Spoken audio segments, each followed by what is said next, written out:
बहू ये घर है, होटल नहीं। बहू, हमारे यहाँ जवाई के आने पर बढ़िया स्वागत होता है।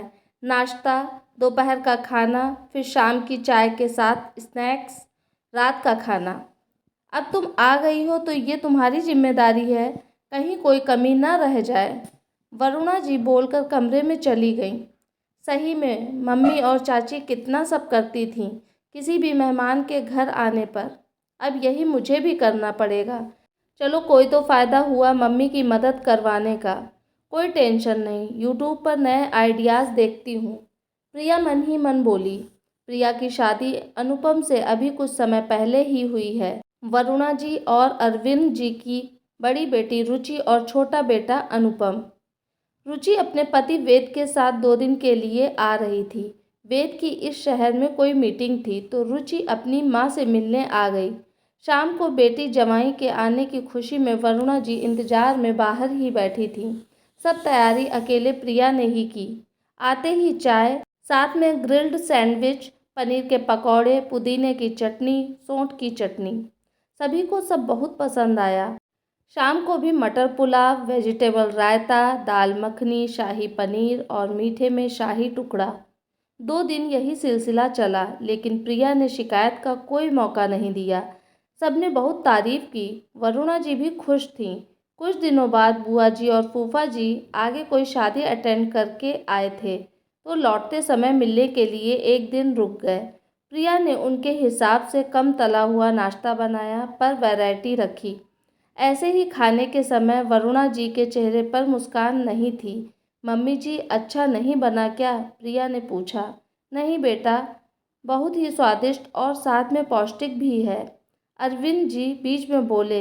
इसीलिए कहते हैं घर में बहू बेटी हो तो बढ़िया। बहू ऐसी आव भगत, दिल को छू लिया। अच्छे संस्कार और घर की बेटियां ऐसी ही होती हैं, बुआ सास बोली। एक दिन रुकने के बाद बुआ जी और फूफा जी चले गए। प्रिया ने उनकी पूरी खातिरदारी की, लेकिन वरुणा जी खुश नहीं थी। प्रिया के पूछने पर कुछ नहीं कहा, पर बुआ जी ढेरों आशीर्वाद देकर चली गईं। बहू, कहाँ जा रही हो? वरुणा जी ने पूछा। मम्मी जी, सब्जी और कुछ घर का सामान। प्रिया बोली। महीने भर का राशन तो आया था, वरुणा जी बोली। अब मेहमान आ गए, वैसे भी मम्मी जी महीना पूरा होने वाला है, प्रिया बोली। बहू, बुरा ना मानना, ये घर है, होटल नहीं। जो तुमने तो व्यंजन बनाने की लाइन ही लगा दी, वरुणा जी बोली। मम्मी जी, वो तो आपने ही कहा था, मेहमानों के लिए तो ऐसा ही बनता है। हमारे घर में भी जब कोई आता है तो ऐसे ही करते हैं, प्रिया बोली। बहू, सबके घर का हिसाब अलग होता है। तुम लोग व्यापार वाले, हम लोग सर्विस वाले। ऐसे करें तो घर कैसे चलेगा? वरुणा जी बोली। मम्मी जी, सब घर के सामान थे और बाहर के खाने से तो अच्छा और सस्ता ही होता है, और मेहमान कहाँ रोज आते हैं, प्रिया बोली। ऐसा है, मुझे मत सिखाओ। अब तुमको देखना तो चाहिए, रहने दो।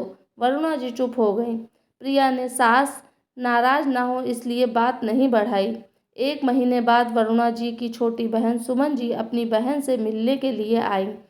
वैसे भी दोनों में बनती खूब है, इसलिए 3-4 महीने में मिलने आ ही जाती हैं। प्रिया ने चाय बनाई और नमकीन और बिस्किट रख कर चली गई। वरुणा जी को बुरा लगा और सुमन को भी। अपनी बहन के सामने कुछ नहीं कहा। रात में भी खाने में दाल सब्जी और रोटी चावल बने। बहू, ये क्या, कुछ स्पेशल नहीं बनाया? वरुणा जी ऊंचे स्वर में बोली। मम्मी जी, आपने ही तो कहा कि, प्रिया कहने लगी। बहू, मेरी बात को पकड़ने की ज़रूरत नहीं, लेकिन तू पूछ भी तो सकती थी, वरुणा जी बोली। वरुणा, जब हमारी बात हो गई थी फिर भी तुमने यही भेदभाव अपने समय में किया और आज बहू को भी यही सिखाना चाहती हो, अरविंद जी बोले। ऐसा नहीं है, आपको तो हमेशा ही मैं ही गलत लगती हूँ, वरुणा जी बोली। बहू, ये घर तुम्हारा भी है और मैं यही कहना चाहता हूँ कि कोई मेहमान हो, चाहे तुम्हारे घर का या ससुराल का, सबका एक ही तरह से मेजबानी करना। आज तक मैंने अपना मुंह बंद रखा ताकि घर में शांति बनी रहे, लेकिन बहू, तुम्हारी वजह से मेरी बहन इस बार बहुत खुश होकर गई।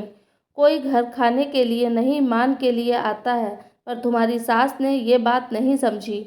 आज अपनी बहन के लिए बड़ी जल्दी बुरा लग गया, अरविंद जी बोले। देखिए, अब सुमन को अच्छे खाने की आदत है और तुम्हारी बहन तो कहाँ। वरुणा जी बोली, तुम परिवार के लोगों को उनकी हैसियत से खातिरदारी करती हो तो गलत है।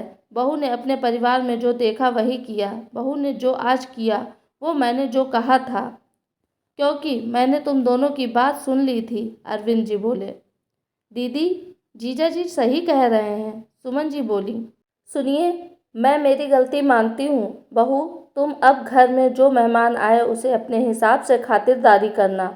वरुणा जी बोली, मम्मी जी, मैंने मौसी जी के लिए उनकी पसंदीदा आइसक्रीम मंगवाई है। ये वो लाने के लिए ही गए हुए हैं। प्रिया बोली, सही में बहू, तुम सबका बहुत ध्यान रखती हो। वरुणा जी बोली, दोस्तों, कई लोग घर के आने वाले मेहमानों की खातिरदारी में भेदभाव करते हैं। वो सही नहीं, क्योंकि घर में पत्नी का ही आधिपत्य होता है। तो पति के घर वालों के लिए कुछ ना करना उसके पति और उसके घर वालों के लिए दुख का सबक हो जाता है। दोस्तों, ये थी मेरी आज की कहानी। आशा करती हूँ कहानी आपको पसंद आई होगी। आपकी क्या राय है इस कहानी के बारे में मुझे कमेंट के द्वारा ज़रूर बताइएगा। अगर आप मेरे चैनल पे नए हैं तो प्लीज़ सब्सक्राइब कीजिएगा मेरे चैनल को, ताकि आने वाली कहानी का नोटिफिकेशन आपको मिल सके। कहानी पूरी देखने के लिए आपका बहुत बहुत धन्यवाद।